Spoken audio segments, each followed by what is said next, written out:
So for people with end-stage renal disease, this is going to be their life, or they're going to have the drudgery of sitting in a center 3 days a week. So if anybody is considering donating a kidney, an altruistic donation, it would just be an amazing gift, because this is the life that people like me that are on dialysis have to endure. So if anybody is considering donating a kidney, it would really be a wonderful thing they could do. And I am O positive, so you could always give me a call. So thank you very much. And bye bye. Hi, my name's Georgina. I'm his wife.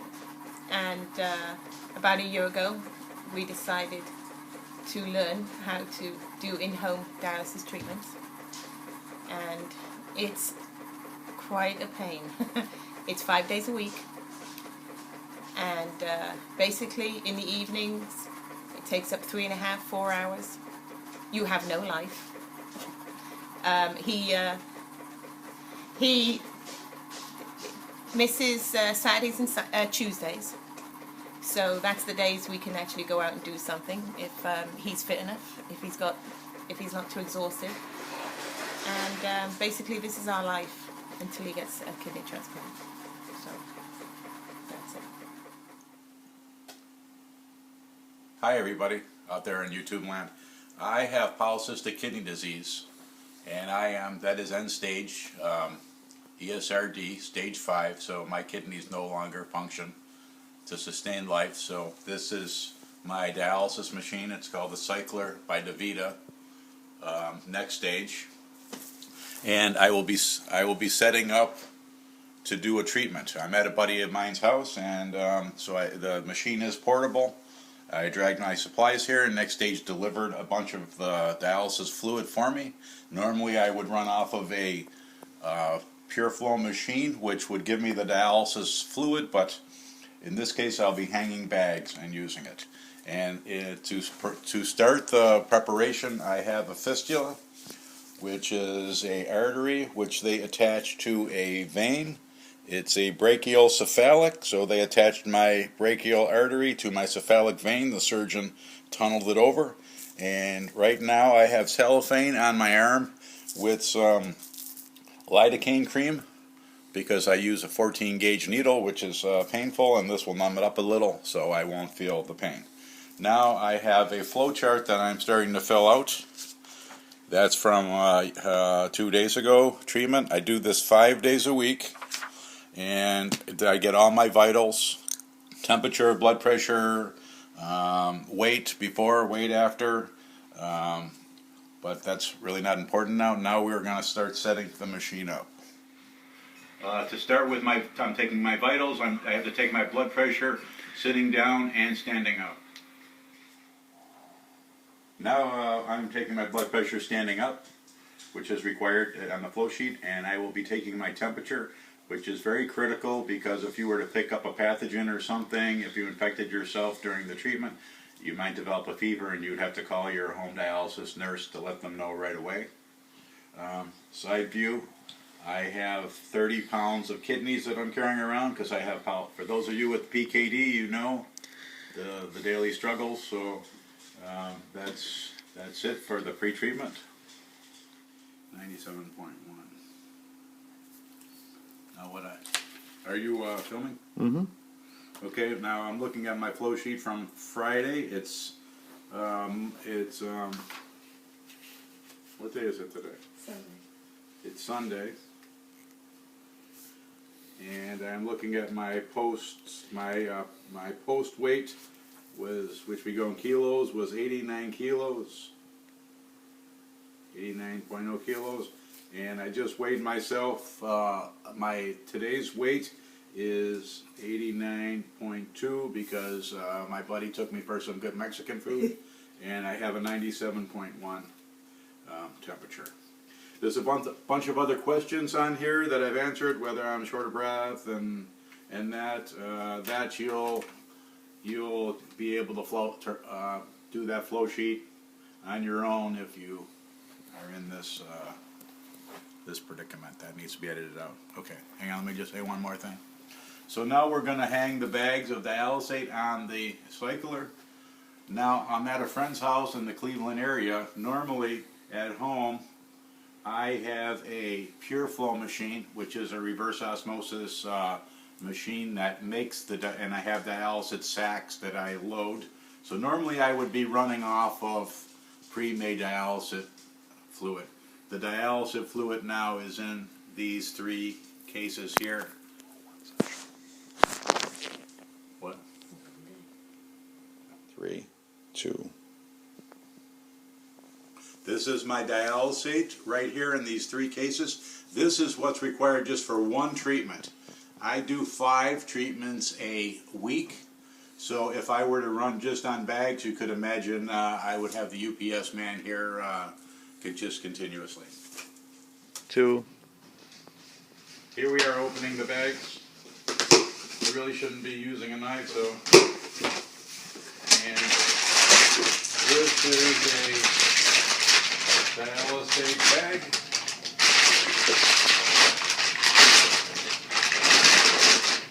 This is a 5-liter bag. There's different prescriptions. In my case, not to get too technical, but this I'm at a 2.0 potassium. Most people might be at a 1, depending on what your prescription is. So my kidneys still produce a fair amount of residual function. So some people, if they're completely anephric, if your kidneys are completely removed, you might have a different prescription than me. My prescription is basically clearances only. I produce urine, but I can't clear any of the nitrogenic waste and some of the waste products out of my body isn't able to remove those. So this is my prescription. All said and done, I need a total of 6 bags. 30 liters of dialysate is my prescription. So now I am hanging these bags, and it's kind of a pain in the butt. They have a little tab here to hook onto the hang stand. So if you have a prescription of 25, it's much easier. When you get to the 5th bag, there we go, it's a little harder. Now, the 6th bag goes on top of, this is a warmer, this is a heating element.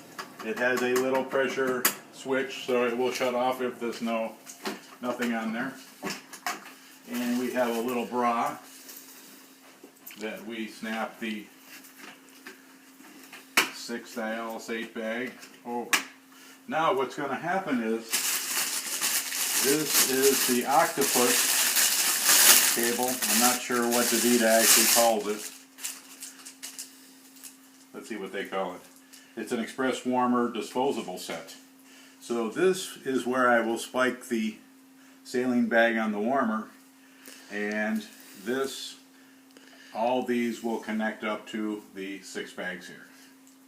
Now, I'd always check to make sure that when I take that out of the sterile bag, I make sure all of these are tight. That's just something I do with my cartridge and all my connections. I make sure they're on there good before I connect it up. Now I will pause to go wash my hands, and then I will connect this up, being careful. Now you have to be extremely careful not to, once this cap is off, if you were to just touch that end, that's it, you're done. You throw this away, and if you were to touch the end there, you have to throw that away, because all it takes is just one mistake, and when you touch it once, and you could give yourself a horrible infection, become septicemic, and if you become septicemic, you got a 50% chance of not making it. So we are going to be extremely careful with keeping everything as sterile as possible. I'm going to turn on my warmer, and I just put it up to 3 bars. Now this you set based on how you feel. I typically put it, I will max this out, depending if you're too warm or not. I've been doing this for 15 months now, so I know that I get cold quickly. While this dialysate fluid is running through a filter, which we'll show later, and it's on the opposite side of a semi-permeable membrane. So So this fluid will never come in contact with my blood, but it is basically on the opposite side of a filter. So say for instance, if my potassium in my blood is high, those potassium ions will diffuse across that membrane into the fluid to be carried off into a drain. At home, I've got a permanent connection to the drain. So now I'm opening up I'm going to set this down. This is the connection to the last bag. And now we are going to start connecting this octopus. So, I'll let that hang.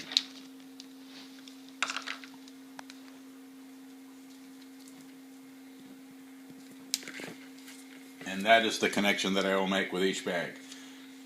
You can cut.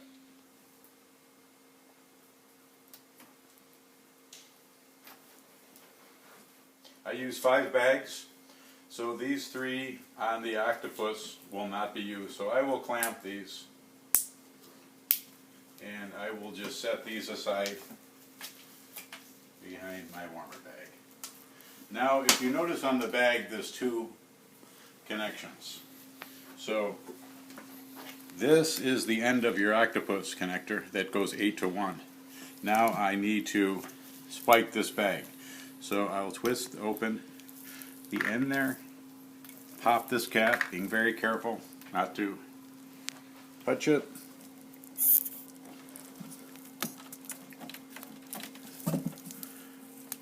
And there we go. We've spiked the bag. Now, this little adapter here, these are lure locks. Same thing.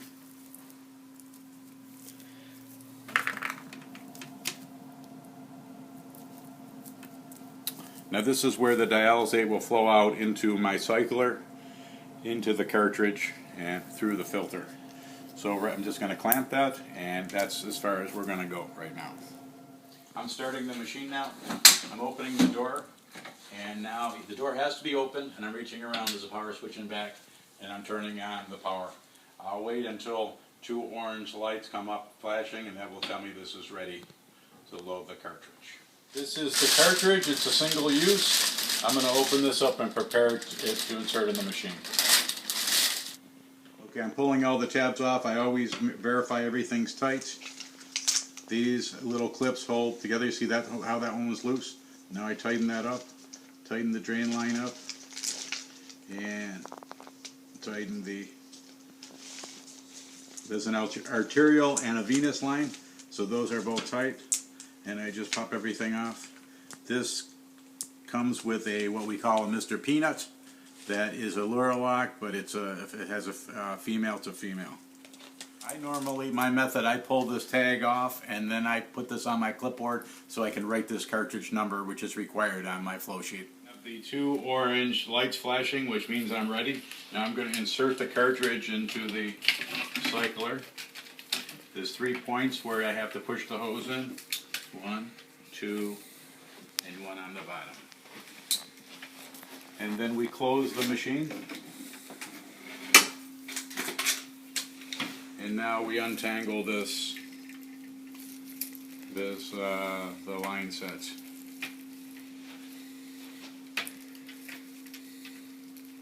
The next step is to spike a bag of saline. I usually set it on the top of my cycler, pull off the cover, and spike the bag all the way to the hub. Saline bag hangs there. And now, which is very important, there's a pressure sensor pod that has to be connected to the front of the cycler. Once that's done, we hit the button here, which is the add fluid button. And now a time will come up, 23 minutes, and now this cycler will run for 23 minutes, removing all of the air through the cartridge and everything. Now we just wait. I am preparing my heparin now, so I am sterilizing the top with a alcohol swab.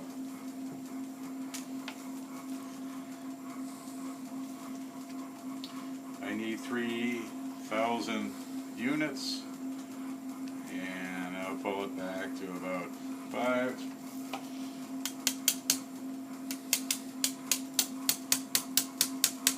Let's half the air out. Get that up to 3. And that is ready. I've set up a tray with everything that I need. I have a nice little tray here that I keep all my supplies in. And this is what we'll use when we get ready to cannulate. 2, Okay, the cycler has finished, and now I will press, and I'm going to look for ABC 9 through 1, and then I will press the mute button again. Now the next stage is snap and tap. I have to get whatever residual air is left out of the cartridge and the line set. Okay, good. Okay, snap and tap is now I have to shake this, and if you'll notice there's air coming through.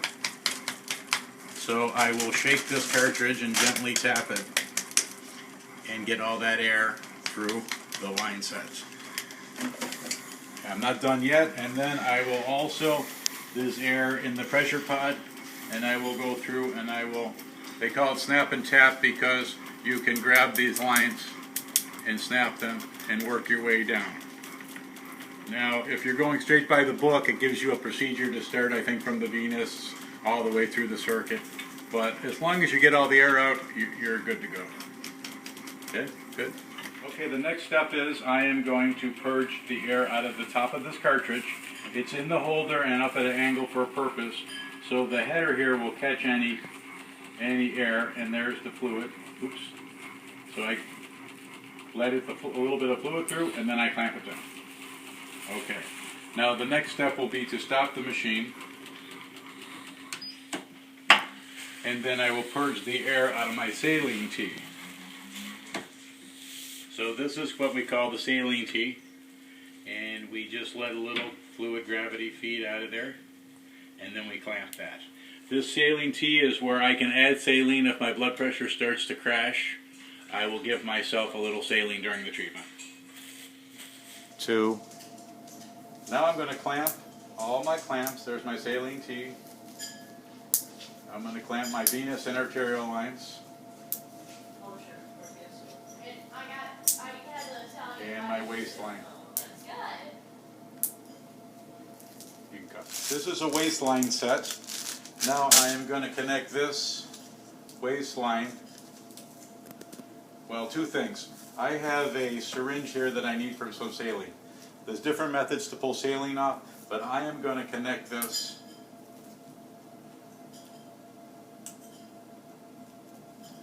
I'm going to connect that syringe and pull myself off some saline.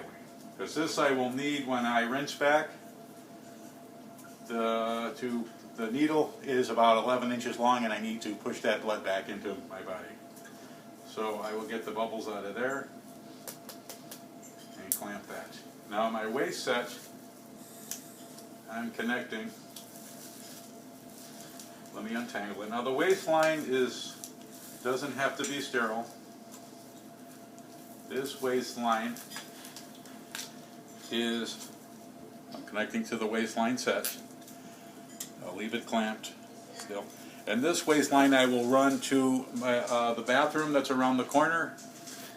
The bathroom that's around the corner, I will run this to the drain. Normally at home I have a pure flow machine and I have a permanent connection.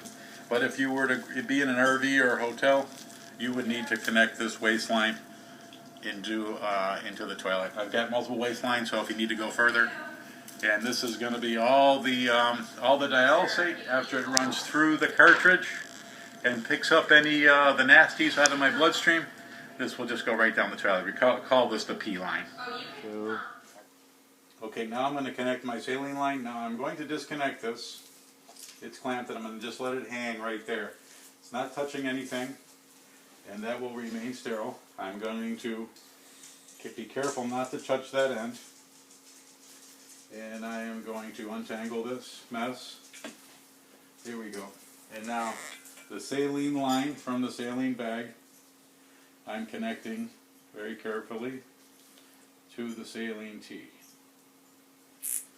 Now The dialysis nurse never taught us this, but what I do is I unclamp that now, and I get all the bubbles out, because if I have to give myself saline, this air is going to go into my bloodstream. See that air that's coming up? A little air is not going to hurt you, but I would rather just purge this out. It takes a second, and I will just snap and tap that all the way back. Now it's past the clamp. I'm going to throw this back down and clamp, and then I will work that air the rest of the way out. Now the dialysate input to the cycler I have, that was just hanging there, and I was very careful not to let it touch anything. Now I'm going to connect that into the output of the dialysate bag on the warmer, and I'm going to unclamp both. Now normally at home I would be connecting this to my pure flow machine, but since I'm running off of bags, I'm connected to the output of the bag. Now nothing's going to flow because each one of these bags has a little frangible, there we go, you heard that snap, there's a little frangible gland in there that's keeping anything from flowing. So I have to break that frangible on each bag. Did you hear that click? Can you see the bubbles flowing through?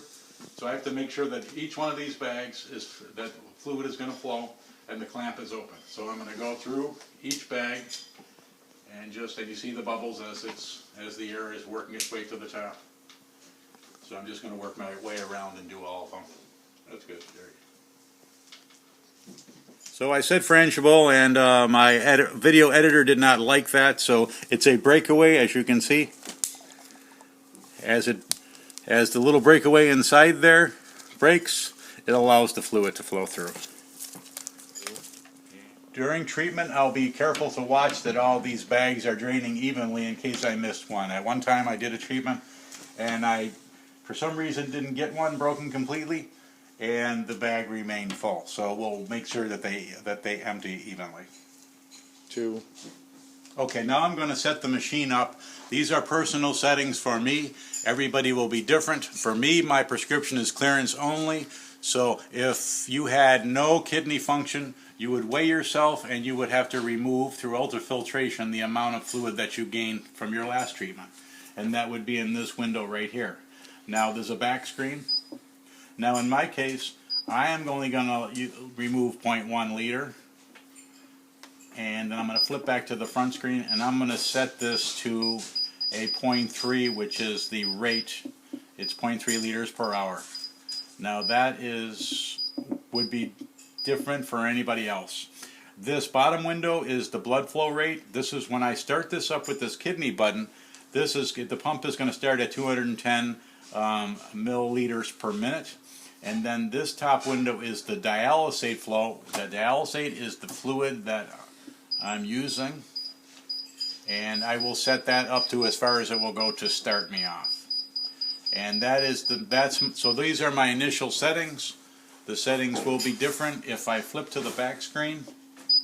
My machine is programmed for I've got 30 liters, and that's why I'm using 6 bags. If you had a prescription for 5 bags, this would be set to 25. So this machine has a bunch of settings that you can get into and adjust, and you have to work with your dialysis nurse. And when you become more familiar with the machine, you can manipulate some of them. This screen up here, this shows you your time remaining and your arterial and venous pressures. The only setting I've really modified is this one, because it was set to switch every 5 seconds. I have it cycling through the settings every 2 seconds. Makes it a little easier just for me personally to get my readings. I will have to take a reading every 30 minutes. I'll take my blood pressure every 30 minutes through the treatment. I have to monitor it, and so that is the initial setup. Now I have to go and sterilize my arm and get ready to cannulate with the needle set and get hooked to the machine. Okay, I've got a tray set up with everything I need to cannulate myself. I'm soaking a gauze with Epsep, and I'm going to sterilize my fistula. I use these tourniquets. My method is 2. I put on these loosely. I put them on first because these are not sterile, and I have them up on my arm. Now I will take the gauze soaked in Epsep and I will let that sit on the needle site for about 10 seconds. Then I will scrub and I'll use the other one. Good. Okay, this is a needle set that I use. I use 15 gauge sharps. I wasn't able to establish a buttonhole. Most people use a buttonhole. I can't get into that, but you'd be using the same site every time. I use a ladder method where I just use a different needle site each time. Now these needles come with a little slide down cover to cover the needle when you throw it in your sharps container. I grab those and I break them off. Now this is just my method. I'm not going to recommend it to anybody unless they, check with their dialysis nurse. But what I do is I slide this clamp all the way down to the end when I'm done with treatment. Because when you're done with treatment and unhooking, before you pull the needles, blood will backflow up this. So I use that method just to save every drop of blood is critical when you're on dialysis, especially people taking EPO. You become anemic, so that's how I conserve my blood. That's it. Okay, now I am tightening up my tourniquet, and my beautiful wife is got the arterial needle, which she is going to cannulate me with. And now she has been sticking me for over a year now, so she's become quite an expert at the cannulation process. And that was completely painless because I started out using nothing and just taking the pain, and then I discovered that they do have a lidocaine cream, and I put the lidocaine cream on and use saran wrap, and I let it sit for 15-20 minutes or longer, and then it really makes a huge difference. So now you can see that when she got into the fistula with the needle, the blood flashed. That's called a flash. I'll slide that up. Now this is our taping method. We use a chevron. So in case these needles got pulled somehow, accidentally, a dog jumps on you or something, not that I recommend a dog being around you, you don't want that needle to come out. Because that is right basically into an arterialized vein. So essentially you've got that needle in an artery. So if that needle were to pop out, you would have a crime scene on your hands. Now she is purging and I will help here, we're purging all the air out. Okay, and now I can release this tourniquet because that gets a little bit painful. Now I'm going to help her. Now is the time for the heparin. Now she's pulled the top off. Now at any time if you were to touch the end of that, unfortunately, you have to start over again. I'm going to draw back a little bit, and I am going to now pull back up a couple times, and now what I'm doing is administering the heparin into my bloodstream. The heparin is going to keep me from clotting, because blood knows when it's not inside your body and when it's in contact with that plastic tube. Blood cells are pretty smart, and the platelets will sense that and start to clot, and we don't want any clotting in the machine. In the beginning it takes a little while to figure out what your dose is, and now she is putting the venous needle in. Now the venous needle is the return line, and that is going to, as the pump pulls the blood out of the arterial line, it is returned through the venous line. Now you can see that the blood flashed, and you can see my pulse there. So now that one's a little high on the arm, so what she's doing is putting a pillow underneath it just to keep the needle propped up a little bit. Depending on what type of fistula you have, you will determine how you set that up. Good. Okay, she's putting the chevron on that one, and then she is taking a sterile gauze, and that which never gets touched, she picks it up with the tape and she folds that over to protect what's exposed of the needle. And same process now, we just purge the air out of the Sometimes you get a little bubble there, and so you have to be careful with the needles, because if you were to push too hard and go all the way through, it's called an infiltration, and now you'll get basically blood underneath the skin. And now she clamps that. And now we're going to tape these 2 lines to my forearm.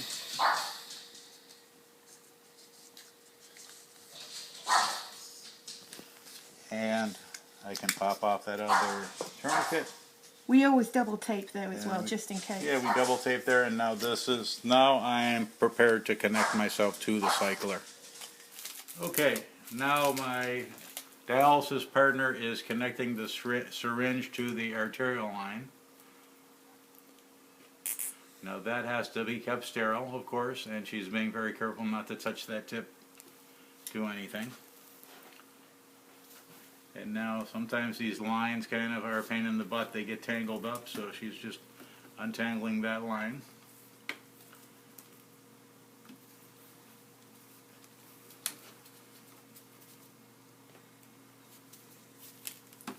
So a little untangling, and now she is connecting the arterial line to me, and I will unclamp both clamps. This clamp, if you don't have it clamped before you, when you pull that syringe off, the heparin syringe, you're gonna make that mistake probably just once, and you're gonna have blood everywhere, and you'll only make that mistake once, which we did when we first were learning. Make sure your clamps are closed. Yep. Now she's double checking that the clamps are closed, and now she's connecting another sterile syringe to the venous line, and same thing, untangling the mess, just being careful not to touch the tip. If you touch the tip, you have to start again. It's a huge pain in the ass, because you've taken probably a 45 minutes of setup, but it's imperative that you start again, because you can't risk a life-threatening infection. Now I check to make sure all the clamps I can are pull open. this mask off. Everything is connected I now. double check. These clamps aren't open here. Okay, make sure. No, those are the 3 that are being used. Oh. Okay. Because it's an 8 octopus. It's an 8-wire octopus. Okay, so now I'm hitting my treatment button, and now, as you see, blood is starting to be pumped out of me, and there it goes. It's made it past the saline tee. It's made it past the pressure pod, and if you look over here, it's starting to go into the cartridge, and that is the actual artificial kidney. That is the filter. So that is the semi-permeable membrane that has the dialysate fluid flowing counterclockwise. The blood is flowing up this way. The dialysate is flowing from this input down that way. You can see a couple bubbles just shot through. Now the cycler has air detector, so if air were to try to make its way into my bloodstream, this thing will give me an error code and it will shut down. So now what I'm going to do is take some initial readings. That's my venous pressure, that's the effluent pressure, and the arterial pressure. And then the time remaining, right now it's going to be 6 hours. I'm not going to be on the machine for 6 hours. As I increase the blood pump and the dialysate flow, the time will come down correspondingly. So now I take my readings on my flow sheet, and we begin the treatment. This is just my method. I use these audio-visual cable ties, and I roll up my blood lines. And I only do this because if you could feel, this is my body temperature, and I'll put a blanket over my arm here. Never cover your fistula connections with a blanket, because if you were to start leaking blood, you need to keep an eye on it. But I bundle it up like that just to keep myself warm, and I keep my saline tea handy here, so if I need to give myself saline, I will open up these 2 white clamps and I will keep an eye on my bag to see how much saline I give myself. So that's just my method. As you do it for a while, you come up with your own little methods to make it easier we for normally you. have it so he can actually see. Okay, I'm taking my blood pressure now. This I'll do every 30 minutes throughout the treatment. I do standing and sitting before the treatment, every 30 minutes during the treatment, and then a standing and sitting after my treatment. I've learned to, if my blood pressure starts to drop, I'll know I'll start getting dizzy, but I still am required to take the blood pressure. So if you go to the App Store, there's an alarm app that you can download for free. It's a daily hemo alarm app, and it has all the errors that you'll get on this machine. Right now this machine is showing a 2, but that is a normal self-test. But if I did want to look it up, I can scroll through my list here and go to 2, and it says 2, fluid balance system check underway. Probable cause, normal check, takes about 2 minutes. Corrective measure, no corrective measure required. So if I recommend for anybody, rather than they'll give you a book and you can look these things up, but I recommend having the app on one of your smart devices. It makes it much easier. After a while, you'll get to know what all the error code, the common error codes, you'll get to know them and how to deal with them. But in the beginning, it's nice to have this at your fingertips or any time. So right now, that's doing a self-test.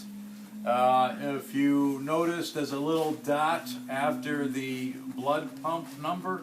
So 450 is I'm running at 450 milliliters per minute. That's how fast I'm. Basically almost a half of liter of blood a minute going through this machine. And the dot indicates that the pump is on. So right now during the self-test, you see that the little dot just came on. So now the dialysate pump is running again. And the ultrafiltration pump is not on right now, which as soon as it finishes its self-test, it will run on. Now here I've got this set to shift every 2 minutes, and my venous pressure is running a little high, 250, arterial 206. So those are your inches of mercury pressures. So these I record on my every half hour on my flow sheet throughout the treatment. Okay, here's a little word of advice.